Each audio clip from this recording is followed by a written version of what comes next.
나이 들어 추잡해 보인다는 말을 들으면 사람들은 대개 분노한다. 하지만 분노하기 전에 거울을 보라. 그 거울에 비친 모습이 진정 존경받을 만한 어른의 모습인가? 세월은 모든 이에게 공평하게 흐른다. 그러나 세월이 흐른다고 해서 저절로 어른이 되는 것은 아니다. 나이만 먹고 철이 들지 않으면 그것은 단지 늙은 아이일 뿐이다. 머리는 희어지고 얼굴은 주름져쓰되 행실은 철부지 같다면 이것이야말로 가장 보기 흉한 광경이 아니겠는가. 진정한 어른됨이란 무엇인가? 그것은 자신을 다스릴 줄 아는 힘이요, 타인을 배려할 줄 아는 너그러움이며 삶의 무게를 견디면서도 품위를 잃지 않는 태도이다. 백발이 성성하고 지팡이를 짚는다 해도 이 세 가지가 없다면 그는 아직 어른이 아니다. 오늘날 우리 사회를 보라. 나이든 이들이 존경받지 못하는 세상이 되었다. 누구의 잘못인가? 젊은이들이 버릇없어서인가? 아니다. 나이든 이들 스스로가 존경받을 만한 모습을 보이지 못했기 때문이다. 술에 취해 행패를 부리고 함부로 욕설을 내뱉으며 배우자를 무시하고 자랑질로 남을 불편하게 하며 질투와 컴플렉스를 숨기지 못하는 모습을 보이면서 어찌 존경을 바랄 수 있겠는가? 지금부터 5가지 추한 행실을 하나하나 살펴볼 것이다. 이 영상을 보면서 불편하다면 그것은 내 안에 그러한 모습이 있다는 증거이다. 불편함을 피하지 말고 정면으로 마주하라. 그것이 변화의 시작이다. 나이 들어 추해지는 것은 선택이 아니라고 생각하는가? 아니다. 그것은 명백한 선택의 결과이다. 지금이라도 늦지 않았다. 선택을 바꾸면 모습도 바뀐다. 1장, 술에 취해 분별을 잃지 말라. 술은 예로부터 백약의 장이라 했다. 적당히 마시면 기를 돋우고 혀를 풀어주며 사람 간의 정을 돈독히 하는 좋은 것이다. 그러나 도를 넘으면 독이 되고 특히 나이 들어 절제하지 못하면 그것은 재앙이 된다. 젊었을 때 술을 마시고 실수를 해도 사람들은 웃어넘긴다. 젊음이라는 그 자체가 용서의 근거가 되기 때문이다. 하지만 흰머리가 나고 주름이 깊어진 나이에 술에 취해 헛소리를 하고 다른 사람에게 행패를 부린다면 그것은 용서받지 못한다. 사람들은 속으로 혀를 차며 말한다. 저 나이에 저 모양이니 평생을 어떻게 살아왔겠는가. 술에 취했을 때 나오는 행동은 그 사람의 본성이다. 평소에는 이성이라는 껍데기로 감춰져 있던 민낯이 술이라는 도구를 통해 드러나는 것이다. 술을 마시고 화를 내는 사람은 평소에도 분노를 품고 사는 사람이요, 술을 마시고 남을 무시하는 사람은 평소에도 교만함을 간직한 사람이며, 술을 마시고 추태를 부리는 사람은 평소에도 자제력이 없는 사람이다. 술은 거울이다. 그 거울에 비친 내 모습을 똑바로 보라. 자기 주량을 모르는 것은 자기 자신을 모르는 것과 같다. 자신의 한계를 모르고 무리하는 것, 그것은 어리석음의 극치이다. 3잔을 마시면 정신이 흐려지는데 5잔을 마시고 5잔을 마시면 쓰러지는데 10잔을 마신다면 그것은 스스로를 파괴하는 행위이다. 나이 들수록 몸은 약해진다. 간도 약해지고 뇌도 약해진다. 젊었을 때와 같은 양을 마실 수 없다는 것을 인정하라. 인정하는 것이 수치가 아니라 인정하지 못하고 무리하는 것이 수치이다. 주사를 관리하지 못하는 것은 인생을 관리하지 못하는 것의 작은 증거이다. 술자리에서의 행동은 그 사람의 삶 전체를 축약해서 보여준다. 술을 마셔도 품위를 잃지 않는 사람은 어떤 상황에서도 품위를 유지할 줄 아는 사람이요, 술을 마시면 난동을 부리는 사람은 평생 자기 감정을 다스리지 못한 사람이다. 술자리는 인격의 시험장이다. 그 시험에서 매번 낙제한다면 내 인생도 낙제점이라는 것을 알아야 한다. 술에 취해 가족에게 폭언을 하거나 폭력을 휘두르는 것은 가장 비겁한 짓이다. 가장 가까운 사람, 가장 자신을 사랑하는 사람에게 상처를 주면서도 다음 날 아침 술이 취해서 그랬다고 변명한다면 그것은 변명도 되지 못한다. 술이 취했다는 것은 이유가 될 수 없다. 술을 마신 것은 내 선택이고 취할 때까지 마신 것도 내 선택이며 취한 상태에서 폭언과 폭력을 선택한 것도 결국 너이다. 술을 탓하지 말라. 내 자신을 탓하라. 나이 들어 술 조절을 못하는 사람을 보면 안타깝다. 그는 평생을 살면서도 자기 자신을 알지 못했고 자기를 다스리는 법을 배우지 못했으며 타인에게 미치는 영향을 생각하지 못했다는 것이 명백히 드러나기 때문이다. 젊어서 방탕했던 것은 철이 없어서라고 변명할 수 있다. 하지만 60이 넘고 70이 넘어서도 여전히 술에 취해 추태를 부린다면 그것은 변명의 여지가 없다. 그는 평생을 헛되이 살았다는 증거이다. 술을 끊으라는 것이 아니다. 술을 현명하게 대하라는 것이다. 내 주량을 알고 그 안에서 즐기며 취해도 품위를 잃지 말라. 술자리에서 목소리를 높이지 말고 남에게 술을 강요하지 말며 취한 척하며 평소에 못할 말을 하지 말라. 술자리 다음 날 내가 한 행동을 후회해야 한다면 그것은 술이 문제가 아니라 내 인격이 문제인 것이다. 술은 내 안에 있던 것을 드러낼 뿐이다. 술을 탓하지 말고 내 안에 무엇이 들어있는지 돌아보라. 진정한 어른은 술자리에서 더욱 빛난다. 분위기를 밝게 만들면서도 절도를 잃지 않고 다른 사람을 배려하면서도 즐거움을 나누며 취해도 품격을 유지할 줄 안다. 이것이 나이 든 사람이 술자리에서 보여줘야 할 모습이다. 술에 취해 추태를 부리는 것은 젊은이들에게나 어울리는 일이다. 내가 진정 어른이라면 어른답게 술을 대하라. 2장. 입에서 상한 말이 나오지 않게 하라. 말은 그 사람의 영혼이 밖으로 나온 것이다. 내가 어떤 말을 하는지 들으면 내가 어떤 사람인지 알 수 있다. 하이데거가 말했듯 언어는 존재의 집이다. 내 입에서 욕설이 나온다면 내 존재의 집은 썩은 집이요. 내 입에서 아름다운 말이 나온다면 내 존재의 집은 품격 있는 집이다. 젊었을 때는 욕을 해도 패기로 보인다. 저놈 기가 세다는 말을 듣기도 한다. 하지만 나이 들어서도 욕을 달고 산다면 그것은 패기가 아니라 품격 없음이요. 기가 센 것이 아니라 교양이 없는 것이다. 흰머리가 성성한 노인의 입에서 욕설이 흘러나오는 것만큼 보기 흉한 광경이 없다. 그것은 그 사람이 평생을 어떻게 살았는지를 한순간에 보여주는 것이다. 욕은 무능력의 표현이다. 자신의 감정을 적절한 언어로 표현하지 못하고 자신의 생각을 논리적으로 전달하지 못하며 상황을 건설적으로 해결하지 못할 때 사람들은 욕을 한다. 욕은 언어의 마지막 보루이다. 더 이상 할 말이 없을 때, 지성이 바닥났을 때, 품격이 무너질 때 나오는 것이 욕이다. 내가 위기의 순간에 욕을 한다면 그것은 내가 그 위기를 건강하고 품격 있게 대처할 능력이 없다는 것을 스스로 증명하는 것이다. 특히 자기보다 약한 사람에게 욕을 하는 것은 비겁함의 극치이다. 부하 직원에게, 가게 종업원에게, 택시 기사에게, 배달원에게 함부로 욕을 퍼붓는 노인들을 보라.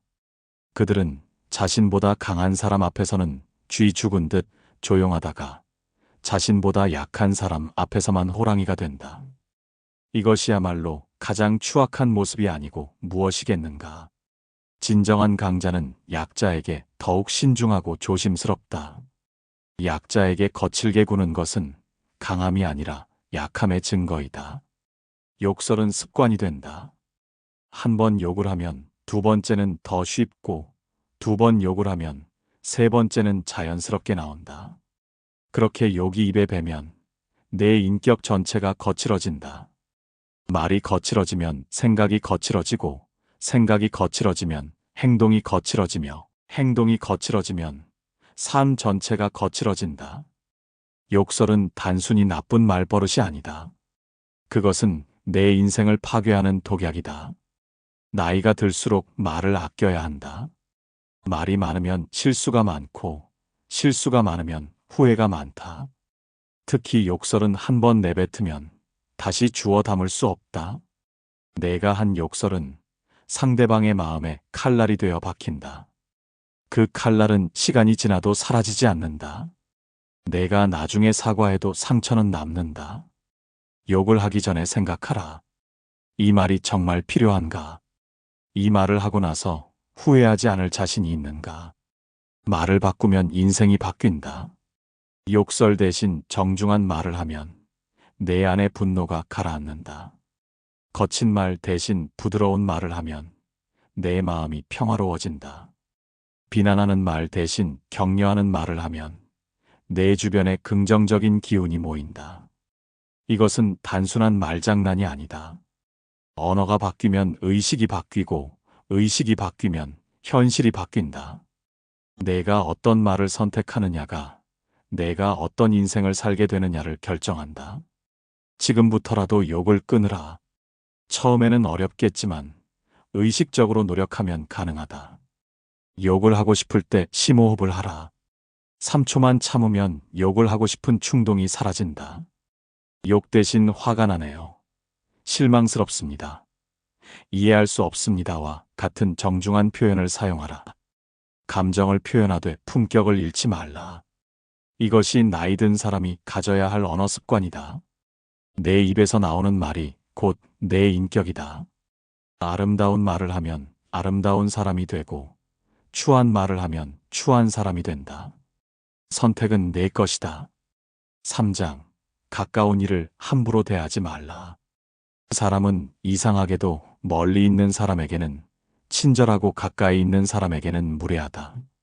낯선 사람에게는 공손하게 대하면서 배우자에게는 함부로 말한다. 남 앞에서는 신사인 척하면서 집에서는 폭군이 된다. 이것이야말로 위선의 극치가 아니고 무엇이겠는가. 배우자를 무시하는 행동은 특히 남성들에게 많이 나타난다. 아내가 한 말을 귀담아 듣지 않고 아내의 의견을 무시하며 아내를 하대하고 밖에서는 존중받는 사람인 척하면서 집에서는 독재자가 된다. 이런 남자들은 모른다. 자신이 무시하는 그 사람이 자신을 가장 오래 사랑하고 가장 많이 헌신한 사람이라는 것을, 자신이 아플 때 간호하고 자신이 힘들 때 위로하며 자신의 자식을 낳아 키운 사람이라는 것을. 무시는 폭력보다 더 잔인하다. 주먹으로 때리면 상처가 눈에 보이지만 무시로 인한 상처는 눈에 보이지 않는다. 그러나 그 상처는 더 깊고 더 오래 남는다.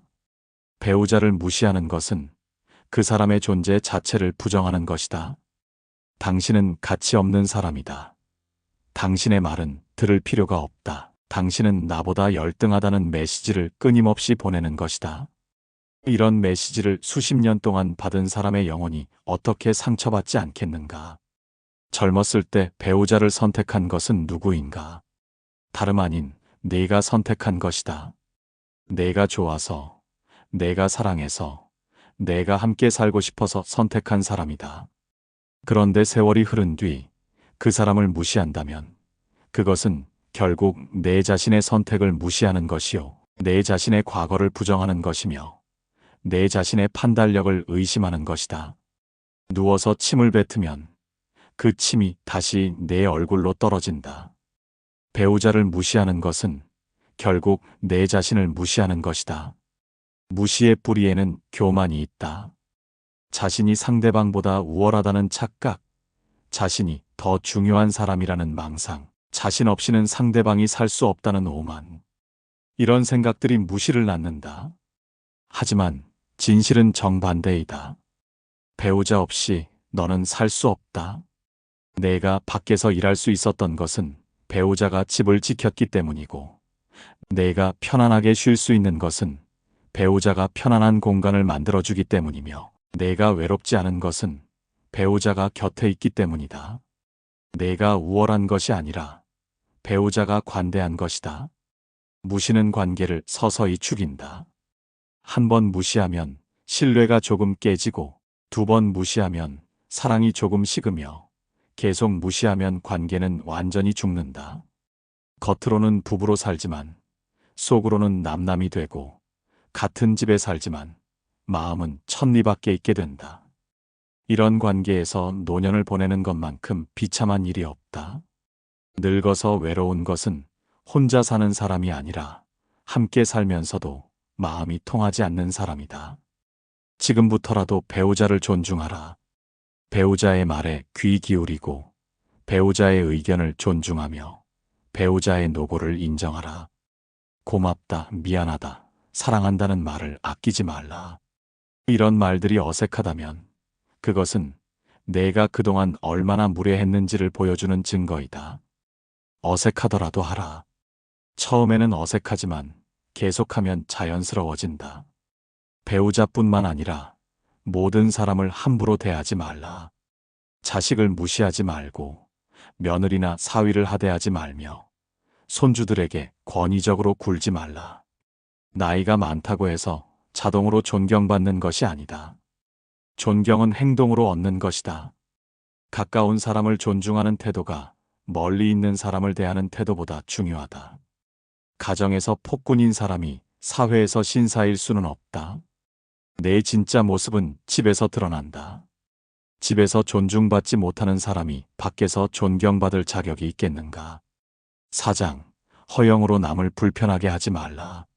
자식 자랑, 돈 자랑, 지위 자랑.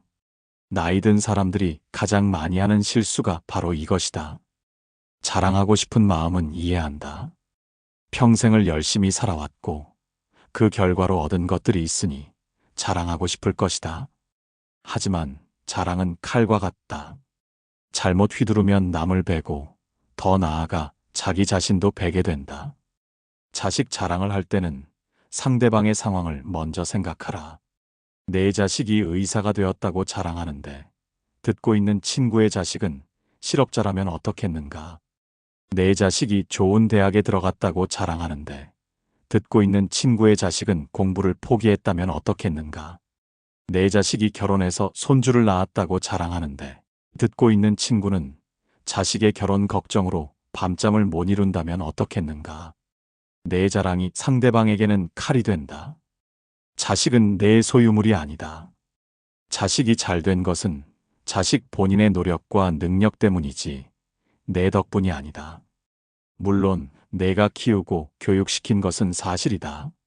하지만 그것은 부모의 당연한 의무이지 자랑할 일이 아니다. 자식을 자랑하는 것은 결국 자기 자신을 자랑하는 것이다.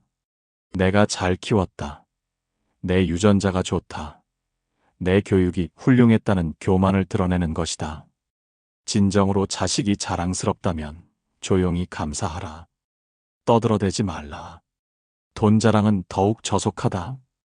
돈이 많다는 것을 과시하려는 사람들은 돈 외에는 자랑할 것이 없는 사람들이다. 인품으로 존경받지 못하고 지혜로 인정받지 못하며 덕망으로 추앙받지 못하니 돈이라도 자랑하려는 것이다. 그러나 돈은 가장 천박한 자랑거리이다. 돈이 많다고 해서 인격이 훌륭한 것은 아니요.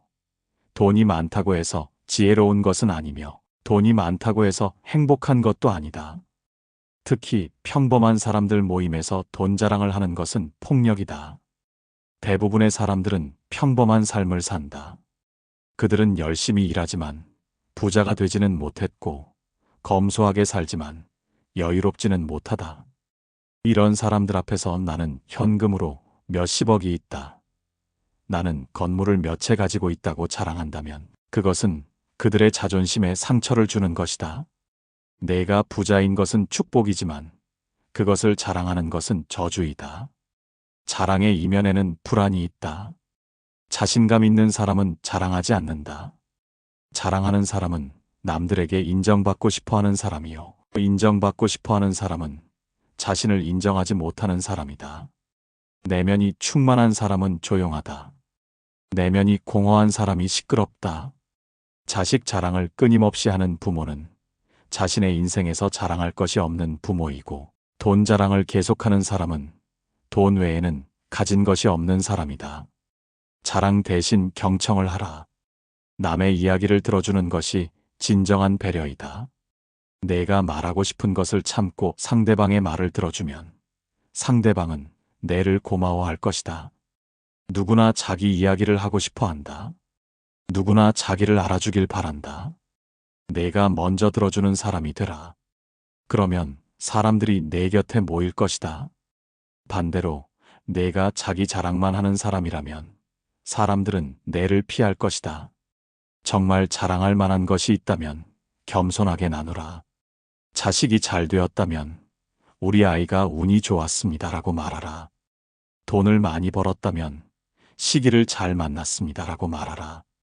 지위가 높아졌다면 주변 분들 덕분입니다라고 말하라.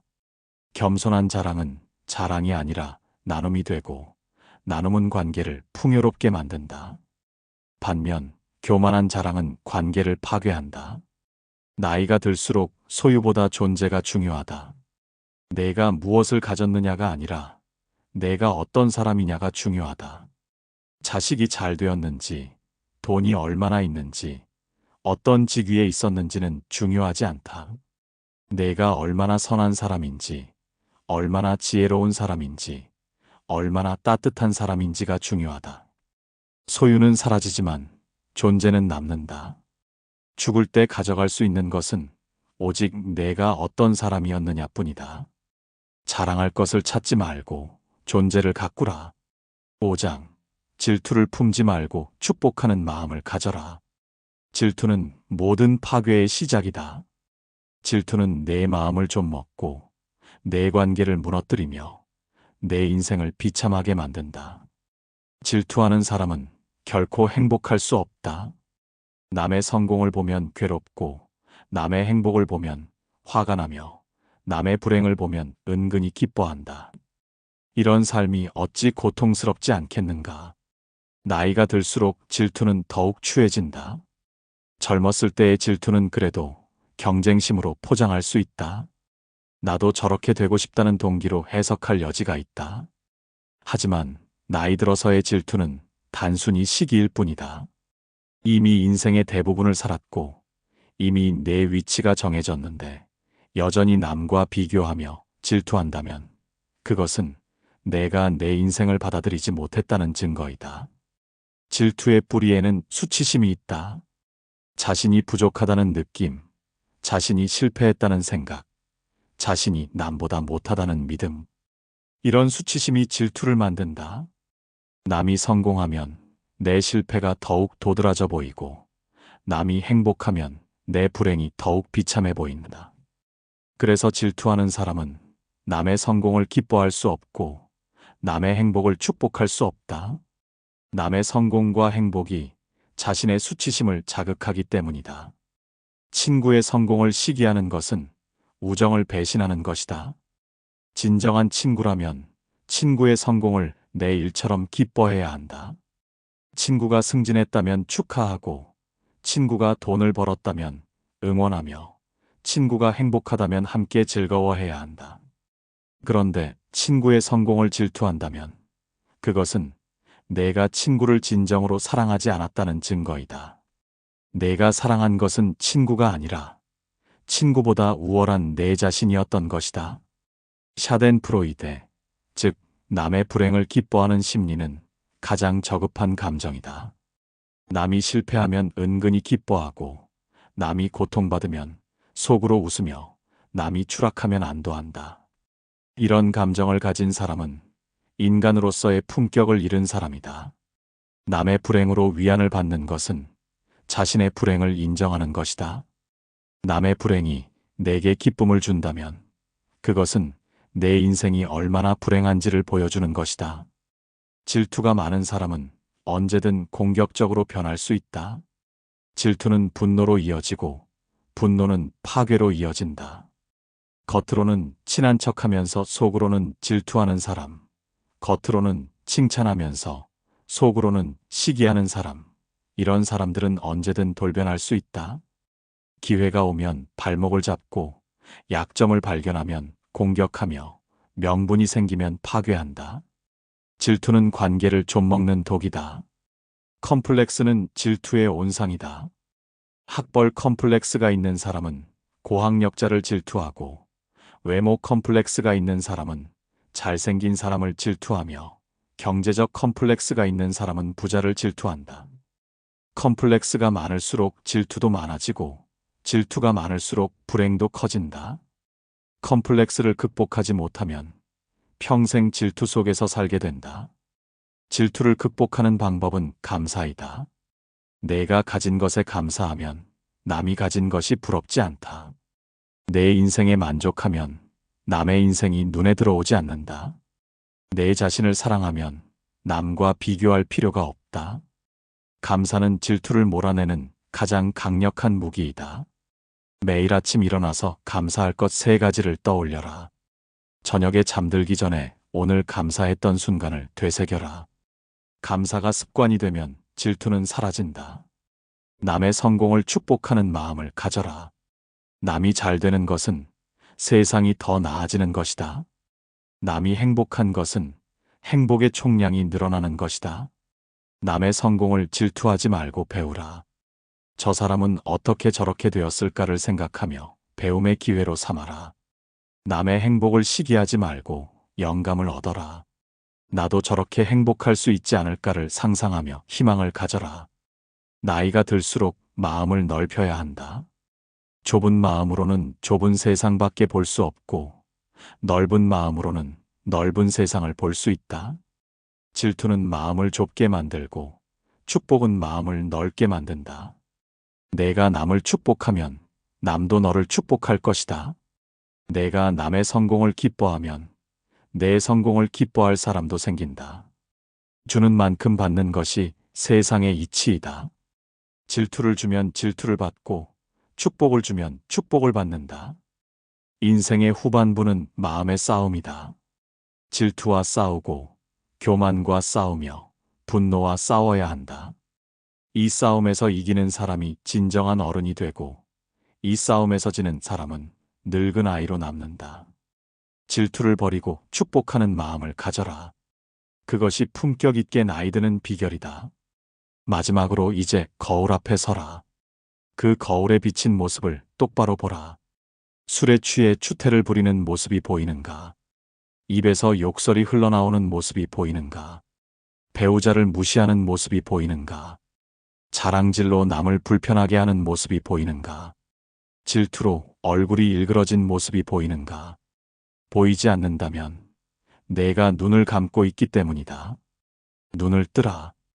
직시하라. 나이 드는 것은 선택이 아니다. 시간은 모든 이에게 공평하게 흐르고 누구도 그 흐름을 막을 수 없다. 하지만 어떻게 나이 드느냐는 선택이다. 추하게 늙을 것인가? 품격 있게 늙을 것인가? 존경받는 어른이 될 것인가? 경멸받는 노인이 될 것인가? 이것은 전적으로 내 선택에 달려 있다.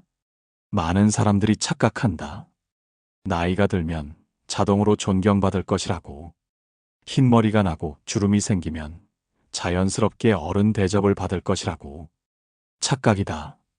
나이는 숫자일 뿐이다. 존경은 행동으로 얻는 것이다. 내가 존경받을 만한 행동을 하지 않으면서 존경을 바란다면 그것은 공짜 점심을 바라는 것과 같다. 세상에 공짜는 없다. 오늘부터 바꾸라. 내일부터가 아니라 오늘부터이다. 지금 이 순간부터 바꾸라. 술을 마셔도 절제하라. 화가 나도 욕하지 말라. 배우자를 존중하라. 자랑하고 싶어도 참으라. 질투가 올라와도 축복하라. 처음에는 어색하고 어려울 것이다. 평생 해오던 습관을 바꾸는 것이 쉬울 리 없다. 하지만 계속하라. 하루, 이틀, 일주일, 한 달. 시간이 지나면 새로운 습관이 된다. 행동을 바꾸면 생각이 바뀌고 생각을 바꾸면 성품이 바뀌며 성품을 바꾸면 운명이 바뀐다. 이것은 단순한 격언이 아니라 진리이다. 내가 어떤 행동을 선택하느냐가 내가 어떤 사람이 되느냐를 결정한다. 선한 행동을 하면 선한 사람이 되고 품격 있는 행동을 하면 품격 있는 사람이 된다. 반대로 추한 행동을 하면 추한 사람이 된다. 선택은 내 것이다. 나이가 들수록 중요한 것은 무엇을 가졌느냐가 아니라 어떤 사람이냐이다. 재산이 많아도 인품이 없으면 가난한 사람이요. 재산이 적어도 인품이 있으면 부유한 사람이다. 지위가 높아도 덕망이 없으면 낮은 사람이요. 지위가 낮아도 덕망이 있으면 높은 사람이다. 사람들은 내가 무엇을 가졌는지를 기억하지 않는다. 내가 어떤 사람이었는지를 기억한다. 죽음 앞에서는 모든 것이 허무하다. 쌓아 올린 재산도, 이루어낸 성취도, 누렸던 명예도 모두 의미가 없어진다. 죽을 때 가져갈 수 있는 것은 오직 하나, 내가 어떤 사람으로 살았느냐 뿐이다. 내가 베풀었던 사랑, 내가 보여주었던 품격, 내가 남겼던 좋은 기억. 이것만이 진정으로 내 것이다. 지금이라도 늦지 않았다. 60이든 70이든 80이든 지금이 내 인생에서 가장 젊은 날이다. 오늘부터 바꾸면 오늘부터 새로운 사람이 될 수 있다. 과거는 바꿀 수 없지만 미래는 바꿀 수 있다. 어제까지 추하게 살았다 해도 오늘부터 품격 있게 살면 된다. 중요한 것은 과거가 아니라 현재이고 후회가 아니라 변화이다. 주변을 둘러보라. 존경받는 어른들을 보라. 그들은 특별한 사람들이 아니다. 다만 매일매일 올바른 선택을 했을 뿐이다. 절제하고 존중하고 겸손하고 축복하는 선택을 했을 뿐이다. 내가 그들과 다른 점은 능력이 아니라 선택이다. 내가 그들처럼 선택하면 너도 그들처럼 존경받을 수 있다. 마지막으로 이것을 기억하라. 진정한 어른은 완벽한 사람이 아니다. 실수도 하고 넘어지기도 한다. 하지만 다시 일어나 바른 길로 돌아온다. 잘못을 인정하고 사과할 줄 안다. 배우고 성장하기를 멈추지 않는다. 이것이 진정한 어른의 모습이다. 완벽하지 않아도 괜찮다. 성장하고 있으면 된다. 이제 선택하라. 추하게 늙을 것인가? 품격 있게 늙을 것인가? 경멸받는 노인이 될 것인가? 존경받는 어른이 될 것인가? 시간은 흐르고 있다. 선택을 미루면 미룰수록 바꾸기는 더 어려워진다. 지금 이 순간 결정하라. 그리고 행동하라. 행동만이 변화를 만든다. 내 인생의 마지막 장을 어떻게 쓸 것인가? 그것은 전적으로 내 손에 달려 있다. 아름다운 마지막 장을 쓰라. 후회 없는 마지막 장을 쓰라. 내 자손들이 자랑스러워할 마지막 장을 쓰라. 그것이 내가 이 세상을 떠나면서 남길 수 있는 가장 큰 유산이다.